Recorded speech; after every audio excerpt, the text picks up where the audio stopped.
হে everyone, আজকের এই ভিডিওতে আমরা বজ্রপাত কেন এবং কিভাবে হয় আর এই বজ্রপাতের আলোর ঝলকানি দেখে, বিদ্যুৎ চমকানো দেখে আমরা কিভাবে নির্ধারণ করতে পারবো যে ঝড় আমাদের দিকে আসতেছে নাকি আমাদের থেকে দূরে যাচ্ছে, আর বজ্রপাত থেকে কিভাবে নিজেকে রক্ষা করা যায়। এই তিনটা টপিক নিয়ে আলোচনা করব। প্রথমটা বেসিক, সবারই মোটামুটি ধারণা আছে যে বজ্রপাত কিভাবে হয়। দুটো মেঘ যখন একসাথে ধাক্কা লাগে তখন সেখান থেকে বজ্রপাতের সৃষ্টি হয়, আর এই দুটো মেঘ যখন ধাক্কা লাগে তখন সেখানে বিদ্যুতের উৎপন্ন হয়। আমরা যদি দুটো হাত একসাথে ঘষি তাহলে এখানেও ইলেকট্রনের উৎপন্ন হয়, মানে বিদ্যুতের উৎপন্ন হয়। তো সেখানে দুটো হিউজ পরিমাণে মেঘ যখন একে অপরের সাথে ধাক্কা লাগে, এভাবে ঘর্ষণের সৃষ্টি হয় যে একটা উপরে একটা নিচে, তো সেখানে হিউজ পরিমাণে একটা বিদ্যুৎ উৎপন্ন হয় এবং যার পরিমাণ প্রায় 40,000 ভোল্ট থেকে 1,20,000 ভোল্ট পর্যন্ত এবং 30,000 অ্যাম্পিয়ার। এই হচ্ছে বজ্রপাতের বেসিক ধারণা। এরপরে বিদ্যুতের ঝলকানো থেকে কিভাবে আপনি বুঝতে পারবেন যে ঝড় আপনার দিকে আসতেছে নাকি আপনার থেকে দূরে যাচ্ছে। আপনি যে জায়গায় আছেন সেই জায়গায় যদি ঝড় শুরু হয় তাহলে আপনাকে একটা জিনিস কাউন্ট করতে হবে। সেটা হচ্ছে আপনি যখন বিদ্যুতের ঝলকানো দেখবেন তখন থেকে কত সেকেন্ড পরে বজ্রপাতের শব্দটা শুনতে পাচ্ছেন। যদি বিদ্যুতের ঝলকানো থেকে 5 সেকেন্ডের মধ্যে আপনি বজ্রপাতের শব্দ শুনতে পান তাহলে বুঝতে হবে যে ঝড় আপনার 1 মাইলের মধ্যেই আছে, অবস্থান করতেছে। যদি বিদ্যুৎ চমকানোর 15 সেকেন্ড পরে আপনি বজ্রপাতের শব্দ শুনতে পান তাহলে বুঝতে হবে যে ঝড় আপনার 3 মাইলের ভেতরে আছে। আর যদি বিদ্যুৎ চমকানোর সাথে সাথে মানে 5 সেকেন্ডের আগেই যদি বজ্রপাতের শব্দ শুনতে পান তাহলে বুঝতে হবে যে ঝড় আপনার আশেপাশেই, একদম ইনস্ট্যান্ট নিয়ার বাই ইউ। তো এখন কিভাবে গণনা করবেন যে ঝড় আপনার দিকে আসছে বা দূরে যাচ্ছে? সেটা হচ্ছে প্রথম বিদ্যুৎ চমকানো থেকে যে বজ্রপাতের শব্দ সেটা যদি 5 সেকেন্ডের মধ্যে হয়, এরপরে আপনাকে দ্বিতীয়টা কাউন্ট করতে হবে। যদি দ্বিতীয়টা দেখেন আপনি 5 সেকেন্ডের জায়গায় 7 সেকেন্ড হচ্ছে, তার মানে ঝড় আপনার থেকে দূরে যাচ্ছে।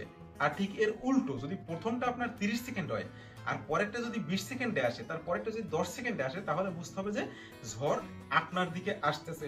সোজা কথা হচ্ছে বিদ্যুৎ চমকানো থেকে আপনার সেই শব্দ শোনা, এই জিনিসটুকুর মধ্যে যে গ্যাপটা, কত সেকেন্ডের গ্যাপ, এইটা থেকে আপনি নির্ধারণ করতে পারবেন যে কত মাইলের মধ্যে আপনার ঝড়টা হচ্ছে আর ঝড়টা আপনার দিকে এগোচ্ছে নাকি আপনার থেকে দূরে যাচ্ছে।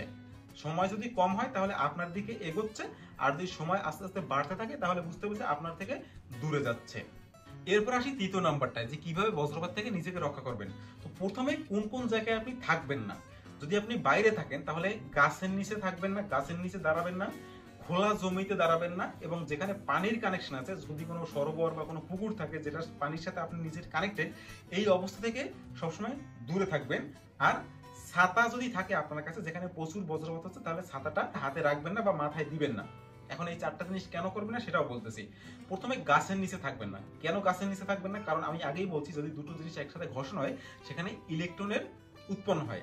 আর এই যে বজ্রপাত, যেটা উপর আর নিচে দুটো মেঘ যখন একসাথে ঘর্ষণ সৃষ্টি হয় তাহলে উপরেরটা প্লাস নিচেরটা মাইনাস। এখন উপরেরটা সবসময় প্লাস খুঁজবে, আর যার কারণে নিচে যে জায়গায় বিদ্যুতের উৎপন্ন আছে, যে জায়গায় ইলেকট্রন আছে, ওই বজ্রপাত ওই জায়গাটাকে ফলো করে, ও ইলেকট্রনকে ফলো করে, তারপরে মাটির নিচে যেতে চায়। এখন যখন এই গাছের পাতা সবসময় নড়তে থাকে, বৃষ্টিতে ঝড়ের সময় বাতাসে নড়তে থাকে, এবং দুটো পাতা যখন একসাথে ঘষে তখন সেখানে ইলেকট্রনের উৎপন্ন হয়। এই জন্য যত লম্বা গাছ থাকে দেখবেন বজ্রপাত সেটার উপরে বেশি হয়। কেন? কারণ সেখানে ওই যে ইলেকট্রন উৎপন্ন হতে থাকে। আর সবসময় বজ্রপাত লম্বা বা সবচেয়ে উঁচু জিনিসটার উপর পড়ে বেশি, কারণ সেই যে বিদ্যুতের ভোল্টেজটা সেটা সরাসরি মাটির নিচে যেতে চায়। আর যখনই ও উপরে একটা জিনিস পেয়ে যায় যেটা থেকে ও নিচে নামতে পারে, তো সরাসরি ও সেই উপরের জিনিসটায় যায়। ধরুন এইখানে 3টা গাছ, ওর যেতে হবে এই মাটির এই লেভেলে। এখন উপরে যেটা আছে ও চিন্তা করবে আমি এই পর্যন্ত কষ্ট করে না গিয়ে এইখানেই তো আছি, এইখান থেকে ডাইরেক্ট আমি মাটির নিচে চলে যাই। তো ও সেই উঁচু যে পয়েন্টগুলো আছে, সেই পয়েন্টগুলো যেখানে ইলেকট্রন উৎপন্ন হইতেছে সেই জায়গাটায় আসে। এই জন্য বলে যে গাছের নিচে দাঁড়াবেন না কখনো, কারণ গাছের সেই পাতার ঘর্ষণের ফলে সেখানে ইলেকট্রন উৎপন্ন হয় আর বজ্রপাত সরাসরি সেই ইলেকট্রনকে ফলো করে আসে। এরপর হচ্ছে জমিতে থাকলে আপনি শুয়ে পড়বেন না।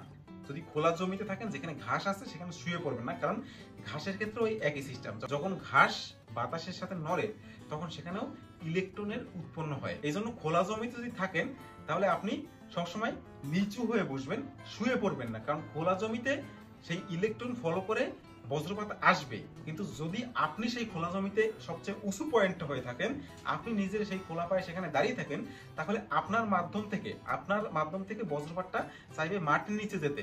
আর সেই জন্য সবচেয়ে উঁচু যে অবজেক্টটা থাকে সেই অবজেক্টের উপর পড়ার চান্স সবচেয়ে বেশি থাকে। তাই কোনো মতেই আপনি নিজে কখনো উঁচু অবজেক্ট হবেন না। যদি বজ্রপাতের সময় আপনি জমিতে থাকেন তাহলে বসে পড়বেন এবং চাইবেন যে মাটির সাথে যেন আপনার কানেকশন কোনোভাবে লুজ করানো যায়, অর্থাৎ মাটি থেকে যেন আপনার পা কোনোভাবে উঁচু করে রাখা যায়। ঠিক পানির মধ্যেও এই কারণে থাকবেন না, কারণ পানি যখন ঢেউ খেলে তখন সেখানেও ইলেকট্রন উৎপন্ন হয় এবং যেখানে বজ্রপাত করলে পানির কানেকশনের সাথে আপনাকেও অ্যাটাক করতে পারে। আরো একটা জিনিস, সেটা হচ্ছে গবাদি পশু থেকে দূরে থাকতে বলা হয়, যে গরু ছাগল এগুলো থেকে দূরে থাকবেন।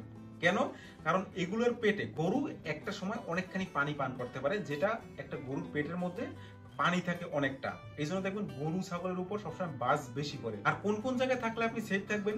প্রথমত হচ্ছে আপনি কোনো বিল্ডিং এর ভেতরে আশ্রয় নেবেন, অথবা কোনো গাড়ির মধ্যে থাকলে বজ্রপাত আপনার উপরে পড়বে না। কেন পড়বে না? কারণ বজ্রপাত জিনিসটা কি? একটা কারেন্ট, বিদ্যুতের একটা ঝলক। বিদ্যুতের ঝলক তো আপনাকে কোপ দিবে না, আপনার শরীরের ভেতরে ঢুকবে না। বিদ্যুৎ কি হয়? আপনার শরীর থেকে পাস হয়। তা আপনি যদি কোনো গাড়ির ভেতরে থাকেন, তাহলে যখন বজ্রপাতটা আপনার গাড়ির উপরে পড়বে, তখন বজ্রপাতটা ওই গাড়ির চারপাশ থেকে ও চাইবে মাটির ভেতরে যাইতে। ও বজ্রপাতের টার্গেট হচ্ছে যত তাড়াতাড়ি মাটির ভেতরে ঢোকা যায়। আর ছাতা মাথায় এই কারণে দিবেন না, কারণ ছাতার উপরে একটা রড থাকে, আর সেই রডটা আপনার মাধ্যম হয়ে মাটির সাথে কানেক্টেড হয়ে যায় আপনি যখন জমিতে থাকেন বা হাঁটা চলা করেন। তো এই হচ্ছে বেসিক কিছু ধারণা বজ্রপাত থেকে নিজেকে বাঁচানোর জন্য। আর বর্তমানে যেভাবে বজ্রপাতে মানুষ মারা যাচ্ছে, বাংলাদেশে প্রত্যেক বছর প্রায় 300-র বেশি মানুষ মারা যাচ্ছে, যা পৃথিবীর সব দেশ থেকে বেশি আমাদের দেশে মানুষ মারা যায়। এর অনেকটা কারণও আছে, যে এই যে ব্রিটিশ পিলারগুলো মানুষ যেভাবে চুরি করে নিয়ে যাচ্ছে, এই ব্রিটিশ পিলারগুলো অ্যাকচুয়ালি বজ্রপাতটাকে টেনে মাটির ভিতরে ঢুকিয়ে দিত। সেই ব্রিটিশ পিলারগুলো ব্রিটিশদের দ্বারা স্থাপন করা হয়েছিল যাতে গবাদি পশু সাধারণ মানুষ না মরে, কারণ তখন কোনো পাকা বাড়ি ছিল না। বেশিরভাগ মানুষ খোলা মাঠে কাজ করতো, তাদের ঘর বাড়ি ছিল কাঁচা, যেখানে বজ্রপাত হলে মানুষ মারা যেত বেশি। এই কারণে ব্রিটিশরা যখন এই দেশে শাসন করতে আসছে, তখন তারা প্রত্যেকটা জায়গায় এই পিলারগুলো স্থাপন করছে, যাতে বজ্রপাত হলে এই পিলারগুলো সরাসরি সেটাকে মাটির ভেতরে টেনে নিয়ে যায়। আর বাংলাদেশের মানুষ হচ্ছে সাধু, তারা সেই পিলারগুলোকে তুলে লাখো কোটি টাকায় বিক্রি করার স্বপ্ন দেখতেছে, কেউ বিক্রি করতেছে। আর তাতে কি হচ্ছে? তারা একদিক থেকে লাভবান হচ্ছে, কেউ প্রতারিত হচ্ছে, আর অন্যদিক থেকে যে সাধারণ মানুষগুলো মরতেছে, প্রত্যেক বছর 300 মানুষ মরতেছে বজ্রপাতে। এই মানুষগুলা ওই কিছু অসাধু ব্যবসায়ীর জন্য এই 300 মানুষগুলো প্রত্যেক বছর মরতেছে। তো এই ভিডিওটা বানানোর কারণ হচ্ছে আপনাদেরকে সচেতন করার জন্য। বজ্রপাত হলে এখন বাংলাদেশে মানুষ সবচেয়ে বেশি মরে, আর যেহেতু পিলার নাই, বজ্রপাতকে টেনে নেওয়ার কোনো কিছু নাই, সুতরাং নিজেকে সাবধান থাকতে হবে। এটাই হচ্ছে এই ভিডিওটার মূল উদ্দেশ্য, আপনাদেরকে সাবধান করা। যদি ভিডিও ভালো লাগে তাহলে অবশ্যই লাইক কমেন্ট শেয়ার করবেন, আর চ্যানেলটিকে সাবস্ক্রাইব করবেন। Thank you.